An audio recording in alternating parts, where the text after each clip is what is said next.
नमस्कार, आप देख रहे हैं भारत अपडेट। मैं हूं आपके साथ ऋतु भंडारी और शुरुआत करते हैं बुलेटिन की एक बड़ी खबर के साथ, जहां आज से 2 दिवसीय न्यूजीलैंड के दौरे पर प्रधानमंत्री नरेंद्र मोदी हैं। ऑकलैंड की पीएम लक्सन से मुलाकात होगी, व्यापार, निवेश और रक्षा पर विशेष फोकस होगा। तो ये बड़ी खबर, जहां प्रधानमंत्री नरेंद्र मोदी का जो विदेश का दौरा था उसका समापन होने जा रहा है और ऐसे में पीएम मोदी न्यूजीलैंड के दौरे पर है। व्यापार, निवेश और रक्षा पर विशेष फोकस रहेगा।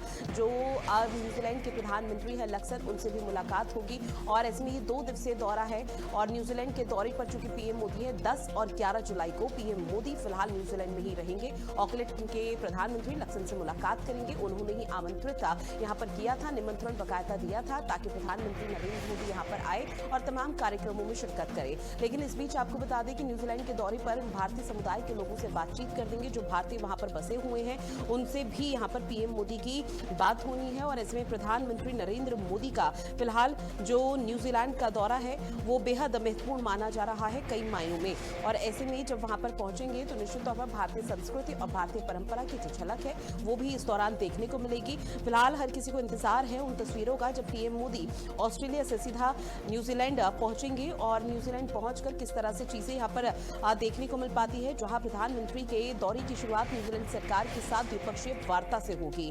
इस दौरान दोनों देश एफटीए समझौते को फाइनल भी करेंगे। साथ ही प्रधानमंत्री नरेंद्र मोदी एक बिजनेस इवेंट और फिर एक स्पोर्टिव इवेंट में शामिल होंगे और इसके बाद वो ऑकलैंड में 40,000 भारतीयों को भी संबोधित करेंगे। जहां पीएम के स्वागत के लिए भारतीय समुदाय ने इस दौरान ऑरा मोदी किया है और इसके साथ ही कार्यक्रम का आयोजन किया गया है। अब तक 3 भारतीय प्रधानमंत्री न्यूजीलैंड के दौरे पर गए हैं, जहां 1968 में इंदिरा गांधी गई है, 1986 में राजीव गांधी और बीजेपी के शासन में ये पहले प्रधानमंत्री हैं नरेंद्र मोदी जो न्यूजीलैंड के दौरे पर है। और इन्हीं तमाम पहलुओं के आधार पर माना जा रहा है कि इस बार का जो न्यूजीलैंड का दौरा है बेहद महत्वपूर्ण है, क्योंकि 40 साल बाद किसी भारतीय प्रधानमंत्री की ये यात्रा हो रही है। 27 अप्रैल 2026 को एफटीए पर हस्ताक्षर हुए। भारत के 100% और न्यूजीलैंड के 95% सामानों पर टैरिफ हटा दिए जाएंगे। और ऐसे में इससे पहले अगर इतिहास पर भी नजर डालें तो तमाम जो यहाँ पर दिग्गज है वो यहाँ पर देखने को मिलते हैं किस तरह से उन्होंने न्यूजीलैंड का दौरा किया था। और भारत और न्यूजीलैंड के बीच में जो आपसी रिश्ते हैं, जो यहाँ पर दोस्ती है, वो और मजबूत होती हुई नजर आने वाली है इन दौरों के माध्यम से।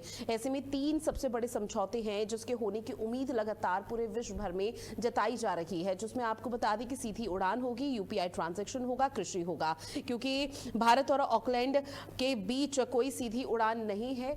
इसके साथ ही यात्रियों को सिंगापुर और तमाम जो सिडनी होकर जाना पड़ता है, जिसमें 18 से 24 घंटे का समय लगता है। सीधी हवाई सेवा शुरू होने से यात्रा का समय 12 घंटे अब रह जाएगा। ऐसे में यूपीआई का भी जिक्र किया जाए तो यूपीआई जो भारत की देन है वो लगातार विश्व भर में पैर पसार रहा है और एक बहुत बड़ी उपलब्धि है भारत सरकार के कंधों पर है। अब ऐसे में न्यूजीलैंड में भारत के यूपीआई को लॉन्च करने के लिए समझौते हो सकते हैं। इससे भारतीय छात्र और पर्यटकों को आसानी होगी। जहां कृषि का भी अगर हम जिक्र करें तो भारत न्यूजीलैंड से आयात होने वाले सेब और कीवी पर भी भारी सीमा शुल्क लगता है। वहीं न्यूजीलैंड भारत से आने वाले आम, अंगूर और केले के लिए कड़े नियम लागू करता है और इन पर सीमा शुल्क अब कम किया जा सकता है, चूंकि प्रधानमंत्री नरेंद्र मोदी और न्यूजीलैंड के पीएम लक्सन के साथ जो मुलाकात होगी, इन 3 बड़े समझौतों पर न सिर्फ हस्ताक्षर हो सकते हैं, जिसकी संभावना तेजी से जताई जा रही है, बल्कि उम्मीद ये की जा रही है कि दोनों देशों के बीच में जो दोस्ती होगी वो और भी महत्वपूर्ण होगी, क्योंकि न्यूजीलैंड में कई यहाँ पर जगह ऐसी है जहाँ पर हिंदी बोली जाती है। जो भारतीय समुदाय के लोग नहीं है लेकिन वो फिलहाल न्यूजीलैंड में रह रहे हैं लेकिन हिंदी भाषा का इस्तेमाल करते हैं, तो ये और भी आसान हो जाता है और भी महत्वपूर्ण हो जाता है कि किस तरह से पीएम मोदी वहां पर जब संबोधित करेंगे तो निश्चित तौर पर भारी संख्या में जो लोग हैं वो वहां पर पहुंचेंगे। अब ऐसे में अब चूंकि पीएम मोदी अभी फिलहाल ऑस्ट्रेलिया में है, ऑस्ट्रेलिया का दौरा बेहद महत्वपूर्ण रहा, लेकिन अब ये पीएम मोदी के समापन यात्रा हो रही है, जहां 2 दिवसीय दौरा न्यूजीलैंड का है और 2 दिन फिलहाल न्यूजीलैंड में रहेंगे और उसके बाद वतन वापसी होगी। ऐसे में आपको बता दें कि ऑस्ट्रेलिया के बीच यूरेनियम डील पर मुहर लगी, जहां मेलबर्न में पीएम मोदी और ऑस्ट्रेलियाई पीएम एंथनी अल्बनीज ने मीटिंग के बाद जॉइंट प्रेस कॉन्फ्रेंस में रक्षा, व्यापार, ऊर्जा, स्पेस और महत्वपूर्ण खनिज क्रिटिकल मिनरल्स समेत कई क्षेत्रों में समझौते का ऐलान किया। जहां पीएम मोदी की तरफ से कहा भी गया था कि भारत ऑस्ट्रेलिया मिलकर क्रिटिकल मिनरल्स कॉरिडोर भी विकसित करेंगे। वहीं कोकोस किलिंग द्वीप पर स्पेस ट्रैकिंग टर्मिनल बनाया जाएगा, जिससे भारत के गगनयान मिशन को मदद मिलेगी। ऐसे में पीएम मोदी ने 16 साल के बच्चों को सोशल मीडिया बैन करने के मामले पर ऑस्ट्रेलिया की जमकर तारीफ की है। इसके बाद मेलबर्न में 30,000 भारतीयों को संबोधित भी किया गया और ठीक वही तस्वीरें आज कहीं ना कहीं आपको बता दें कि लक्सन से सामने आने वाली है, जहां पीएम मोदी अब न्यूजीलैंड के दौरे पर हैं। 3 बड़े समझौते लगातार आप तक साझा भी किए कि वो कौन कौन से 3 बड़े समझौते हैं जिस पर यहां पर बात होती हुई नजर आएगी।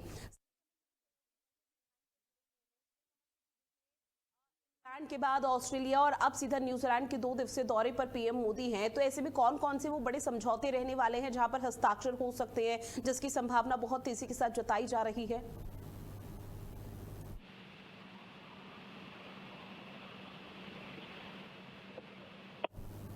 स्नेह कमल, आवाज पहुंच रही है आप तक? जी ऋतु, अपना सवाल बताएं। स्नेह कमल, चूंकि न्यूजीलैंड के 2 दिवसीय दौरे पर पीएम मोदी हैं, तो इसमें व्यापार, निवेश या रक्षा क्षेत्र या आर्थिकी साझेदारी से जुड़े हुए कौन कौन से महत्वपूर्ण समझौते जिस पर हस्ताक्षर आज हो सकते हैं? बिल्कुल, प्रधानमंत्री अपने 3 देशों की यात्रा के अंतिम चरण में आज न्यूजीलैंड पहुंच रहे हैं। न्यूजीलैंड में प्रधानमंत्री का जो कुल मिलाकर 6 दिन का दौरा था, आप प्रधानमंत्री भारत न्यूजीलैंड पहुंचे हैं। 40 सालों में जिस तरह से आपने बताया, किसी भारतीय प्रधानमंत्री का यह पहला दौरा। इससे पहले 1986 में अंतिम बार जो है राजीव गांधी गए, तो उससे पहले 1968 इंदिरा गांधी गए। तो मिलाकर तीसरी किसी भारतीय प्रधानमंत्री का यह दौरा होगा। 40 साल बाद ये प्रधानमंत्री नरेंद्र मोदी न्यूजीलैंड का दौरा 27। अब बिल्कुल स्नेह कमल, और देखिए इन्हीं तमाम पहलुओं के आधार पर माना जा रहा है कि इस बार का जो दौरा पीएम मोदी का है और 40 साल जिसका जिक्र किया जा रहा है बेहद खास हो जाता है। लेकिन ऐसे में देखिए अभी संभावना जताई जा रही है सीधी उड़ानों को लेकर, यूपीआई को लेकर, कृषि को लेकर, इन तीनों क्षेत्र और विभागों से जुड़े हुए कुछ प्रस्ताव होंगे जो पीएम लक्सन और पीएम मोदी के बीच में वार्ता होगी और उसमें ये बहुत बड़ा फैसला हो सकता है। जी बिल्कुल, न्यूजीलैंड के बीच अगर सीधी उड़ान की बात करें, भारत और ऑकलैंड वेलिंगटन के बीच कोई सीधी उड़ान नहीं है। जिस तरह से आपने जिक्र किया, यात्रियों को सिंगापुर, कुआलालंपुर या सिडनी होकर ऑस्ट्रेलिया होकर जाना पड़ता था, जिसमें लगभग 18-24 घंटे तक सीधी हवाई सेवा शुरू होने से यह समय अब लगभग 12 घंटे रहेगा। वहीं अगर आप यूपीआई की बात करते हैं, यूपीआई न्यूजीलैंड में भारत के यूपीआई को लॉन्च करने के लिए समझौता हो सकता है। इससे भारतीय छात्रों और पर्यटकों को आसानी होगी। अगर कृषि की बात करें, भारत न्यूजीलैंड से आयात होने वाले सेब, कीवी पर भारी सीमा शुल्क लगता है। वहीं न्यूजीलैंड से भारत आने वाले आम, अंगूर, केले पर कड़े नियम लागू करता है। इन सभी पर सीमा शुल्क जो है कम करता है, जिससे भारत और न्यूजीलैंड के बीच व्यापार को जो है काफी सुगमता मिलेगी। वहीं जिस तरह से आपने जिक्र किया हिंदी का, तो न्यूजीलैंड का हर 17वां व्यक्ति यानी 100 में 17वां जो है वो व्यक्ति जो है भारतीय मूल का है और भारतीय जो समुदाय है न्यूजीलैंड की अर्थव्यवस्था, संस्कृति का अहम हिस्सा बन गए हैं। अगर कुल मिलाकर आबादी की बात करें तो न्यूजीलैंड की कुल आबादी 52 लाख है, जिसमें 2,40,000 लगभग 4.8% जो है भारतीय मूल के हैं। अगर हिंदी भाषा की बात करें, जिस तरह से आपने हिंदी का जिक्र किया था तो हिंदी वहां पर बोली जाने वाली 4थी सबसे बड़ी भाषा है। पहले स्थान पर अंग्रेजी है, दूसरे स्थान पर न्यूजीलैंड की स्वदेशी भाषा रेवो माओरी है और तीसरे नंबर पर समोअन है। उसके बाद भारतीय भाषा हिंदी है। तो भारतीय छात्रों की बात करें, न्यूजीलैंड में लगभग 15,000 से अधिक भारतीय छात्र हैं। चीन के बाद भारत न्यूजीलैंड के लिए इंटरनेशनल छात्रों का दूसरा सबसे बड़ा सोर्स है। वही बात अगर इकोनॉमी करें, अर्थव्यवस्था करें, तो भारतीय मूल के लोग आईटी, हेल्थ केयर, रिटेल, छोटे छोटे कारोबार में अहम हिस्सा जो है निभा रहे हैं। तो कुल मिलाकर न्यूजीलैंड की जो यात्रा होगी काफी अहम होगी। और इस यात्रा से पहले जिस तरह से आपने जिक्र किया कि गुरुवार को भारत और ऑस्ट्रेलिया के बीच यूरेनियम डील पर जो है मोहर लगी थी, तो कुल मिलाकर प्रधानमंत्री की जो 3 देशों की यात्रा है काफी उल्लेखनीय और महत्वपूर्ण है भारत के हर हिसाब से। कमल, थोड़ा अगर इतिहास में जाए तो देखिए 1968 में इंदिरा गांधी गई थी, कई ऐसे राजनीतिक संवाद की शुरुआत वहां पर हुई थी और ये आधिकारिक यात्रा भी बेहद खास मानी गई। 1986 का जिक्र करें तो राजीव गांधी गए थे, दोनों देशों के बीच में कई समझौते हस्ताक्षर हुए जो व्यापारिक संबंधों को आधार यहाँ पर बनाया गया और कहीं ना कहीं भारत को एक अच्छी पहचान मिली। लेकिन अब 1968 और 1986 के दौरे के बाद 2026 में पीएम मोदी जा रहे हैं, तो इनको कितना अलग समझा जाए और कितना जरूरी समझा जाए कि इस बार का दौरा बेहद खास हो सकता है?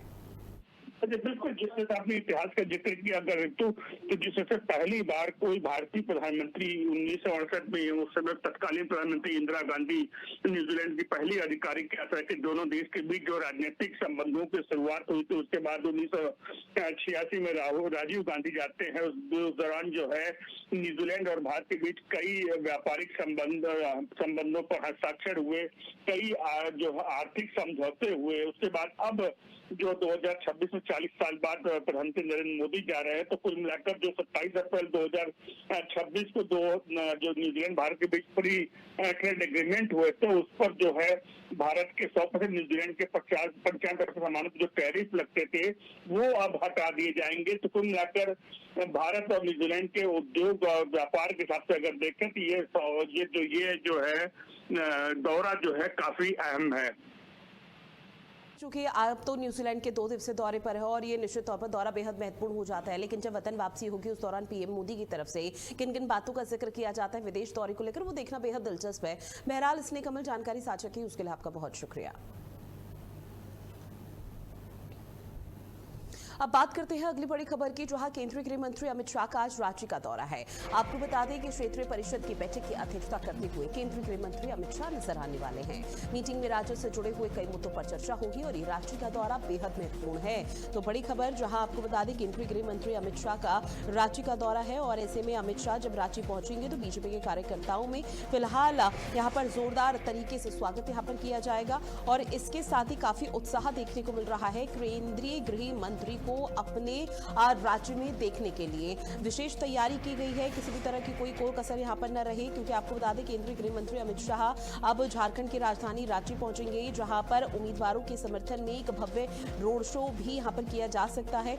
लेकिन इस बार जो केंद्रीय गृह मंत्री अमित शाह रांची पहुंच रहे हैं, वहां पर अब जो बीजेपी के कार्यकर्ता हैं उनमें फिलहाल यहाँ पर खासा उत्साह है और इसको लेकर यह माना जा रहा है कि विशेष तैयारी यहाँ पर अमित शाह के दौरे को लेकर की गई है, ताकि किसी भी तरह की कोताही या लापरवाही की तस्वीरें सामने न आने पाए। साथ ही प्रशासनिक अमला पूरी तरह से अलर्ट मोड पर है। प्रशासन की तरफ से कोशिश ये की जा रही है कि केंद्रीय गृह मंत्री अमित शाह जब यहाँ पर पहुंचे तो इस दौरान किसी भी तरह की कोई ऐसी सिचुएशन क्रिएट ना हो जो कि जिससे लोग पैनिक हो जाएं, क्योंकि यहाँ पर माना जा रहा है कि केंद्रीय गृह मंत्री अमित शाह जब आएंगे तो निश्चित तौर पर दिग्गजों के साथ एक बड़ी बैठक भी की जाएगी।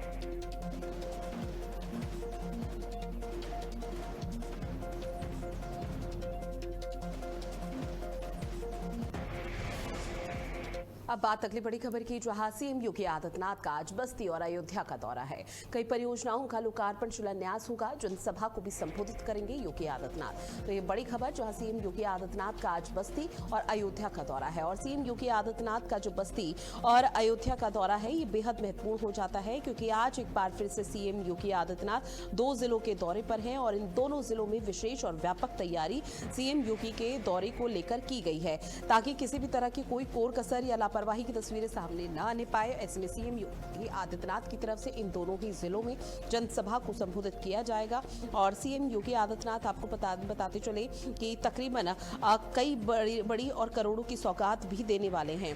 ऐसे में फिलहाल इंतजार बस्ती और अयोध्या वासियों को है और अयोध्या का भी अगर जिक्र करें तो अयोध्या का जो सबसे गर्मागर्म मुद्दा है, जो सबसे इन दिनों ज्यादा हाईलाइट है, चाहे उसको लेकर विपक्ष की तरफ से राजनीति की जा रही हो या देश भर में एक अलग माहौल बना हो, वो इसलिए कि राम मंदिर में चढ़ावा चोरी को लेकर, और इसीलिए माना जा रहा है जब सीएम योगी आदित्यनाथ अयोध्या पहुंचेंगे तो यहां पर जो कड़ी फटकार है वो अधिकारियों को लगा सकते हैं और किस तरह से लापरवाही हुई। और ऐसे में जब सीएम योगी आदित्यनाथ अयोध्या गए हैं तब न सिर्फ हनुमानगढ़ी में दर्शन किए बल्कि रामलला के दर्शन करते हुए भी नजर आए हैं। तो इस बार एक बार फिर से वापस से वही तस्वीरें सामने आ सकती हैं, जहां योगी आदित्यनाथ बस्ती और अयोध्या के दौरे पर रहेंगे। आपको बता दें कि सीएम योगी आदित्यनाथ अयोध्या और बस्ती के दौरे पर हैं। ये दौरे बेहद महत्वपूर्ण माने जा रहे हैं। इसके साथ ही सुबह 10:50 पर अयोध्या जनपद के सोहावल पहुंचेंगे योगी आदित्यनाथ, जहां विकास परियोजनाओं के लोकार्पण और शिलान्यास के साथ जनसभा को संबोधित करेंगे। ऐसे में दोपहर 12:30 बजे का समय होगा जब बस्ती के हरैया पहुंच जाएंगे। वहां भी करोड़ों रुपए के विकास परियोजनाओं की बड़ी सौगात दी जानी है, जहां मुख्यमंत्री सबसे पहले अयोध्या के सोहावल पहुंचेंगे। यहाँ वो बीकापुर विधानसभा क्षेत्र क्षेत्र के विधायक अमित सिंह चौहान के पिता पूर्व मंत्री स्वर्गीय मुन्ना सिंह चौहान की प्रतिमा का अनावरण करेंगे। इसके साथ ही क्षेत्र में विकास की नई गति को तेजी देने के लिए 432 करोड़ 70 लाख 9 हजार रुपए की कुल 217 परियोजनाओं का शिलान्यास और लोकार्पण किया जाएगा। जनसभा को संबोधित किया जाएगा और माना जा रहा है कि बिना नाम लिए विपक्षी पार्टियों पर बड़ा निशाना आज अयोध्या से साध सकते हैं। राम मंदिर को लेकर जो राजनीतिकरण किया जा रहा है, जो सियासत हो रही है, उसको लेकर जिक्र यहां पर किया जा सकता है, लेकिन किस तरह से सीएम योगी आदित्यनाथ की तरफ से अपनी बातें रखी जाएंगी, इस पर हर किसी की नजरें टिकी हुई हैं। दोपहर 12 बजे का समय जब वो बस्ती के लिए रवाना हो जाएंगे, 12:30 बजे बस्ती के हरैया स्थित कस्तूरबा गांधी आवासीय विद्यालय पहुंचेंगे। यहां वो 27 करोड़ की लागत से बनने वाले मुख्यमंत्री कंपोजिट विद्यालय हरैया के निर्माण कार्य के लिए भूमि पूजन करेंगे और विभिन्न विभागों द्वारा लगाई गई विकास एवं जन कल्याणकारी योजनाओं की प्रदर्शनी का अवलोकन किया जाएगा। विधानसभा आपको बताते चले कप्तानगंज और हरैया क्षेत्र के लिए तकरीबन 504.34 करोड़ लागत की 77 विकास परियोजनाओं का लोकार्पण शिलान्यास होना है। कार्यक्रम के दौरान विभिन्न जन कल्याणकारी योजनाओं के लाभार्थियों को प्रमाण पत्र, स्वीकृति पत्र और सहायता सामग्री भी वितरित की जाएगी। यहाँ मुख्यमंत्री योगी आदित्यनाथ की जनसभा प्रस्तावित है। दोपहर बाद गोरखपुर पहुंचेंगे, जहां वो विभिन्न कार्यक्रम में हिस्सा लेंगे और इसी के चलते कहा जा रहा है कि सीएम योगी आदित्यनाथ का जो ये दौरा है निश्चित तौर पर बेहद खास हो जाता है। विशेष तैयारी यहाँ पर की गई है, किसी भी तरह की कोई लापरवाही न देखने को मिल पाए, इस चीज का विशेष ध्यान दिया जा रहा है। अधिकारीगण मौके पर मुस्तैद है, अधिकारियों की तरफ से लगातार मौके का निरीक्षण किया जा रहा है। और ऐसे में अयोध्या का जिक्र किया जाए तो सुबह 10:40 का समय है, जब 10:40 से 10:50 तक आपको बता दें कि अयोध्या में उनका आगमन हो जाएगा। तमाम जनप्रतिनिधि अधिकारियों की उपस्थिति रहेगी उनका स्वागत करने के लिए। फिर 10:55 पर बीकापुर के विधायक अमित सिंह चौहान के पैतृक गांव पहुंचेंगे, कार्यक्रम स्थल पर आगमन होगा। तो ये वो मिनट टू मिनट कार्यक्रम है जो बाकायदा आधिकारिक तौर से सीएम कार्यालय से जारी किए गए हैं और बाकायदा बताया गया कि कब कब कौन कौन से कार्यक्रम होने हैं, जहां पर सीएम योगी आदित्यनाथ की उपस्थिति रहेगी। दोपहर 12 बजे सीएम योगी आदित्यनाथ बस्ती के लिए रवाना हो जाएंगे और ऐसे में आपको बताते चले कि दोपहर 12:20 का समय जब बस्ती यहाँ पर सीएम योगी आदित्यनाथ पहुंचेंगे और सीएम योगी आदित्यनाथ के दौरे को लेकर सभी तैयारी पूर्ण हो चुकी है। महज इंतजार अब योगी आदित्यनाथ का है जब वो इन दोनों ही जिलों में पहुंचेंगे और अभी फिलहाल हर किसी की नजरें अयोध्या पर टिकी हुई है। जब अयोध्या के दौरे पर सीएम पहुंचेंगे तो उस दौरान किन किन महत्वपूर्ण बातों का जिक्र योगी आदित्यनाथ की तरफ से किया जा सकता है, क्योंकि राम मंदिर चढ़ावा चोरी का एक ऐसा मामला है जो इन दिनों पूरे देश भर में हाईलाइट है और इस पूरे मामले को लेकर एक तरफ 8 लोगों की गिरफ्तारी, 4 अधिकारी यहाँ पर सस्पेंड किए गए, जिसके बाद इस पूरे मामले पर एसआईटी अपनी 2 रिपोर्ट सौंप चुकी है।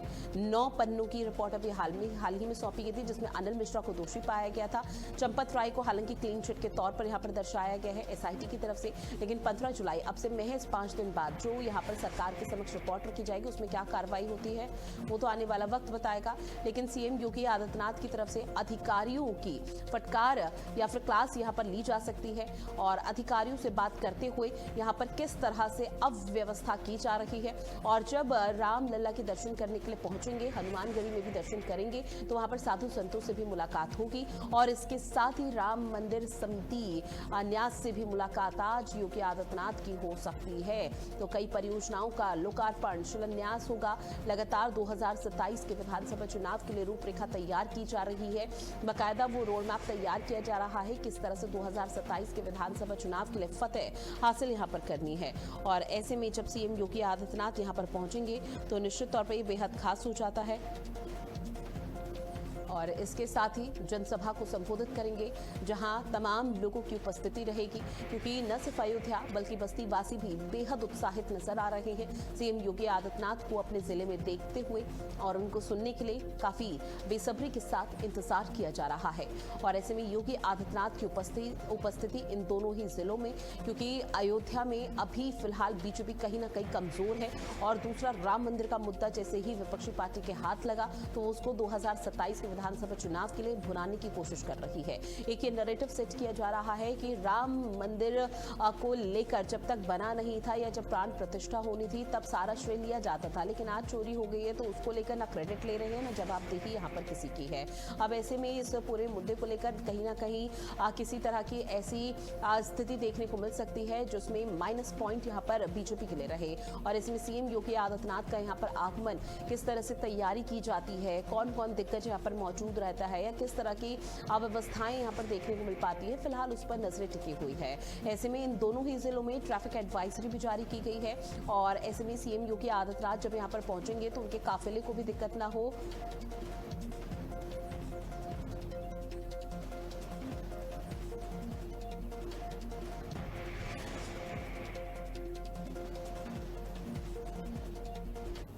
और चलिए इन तमाम खबरों के साथ बुलेटिन में इतना ही। आप बने रहिएगा भारत अपडेट के साथ। नमस्कार।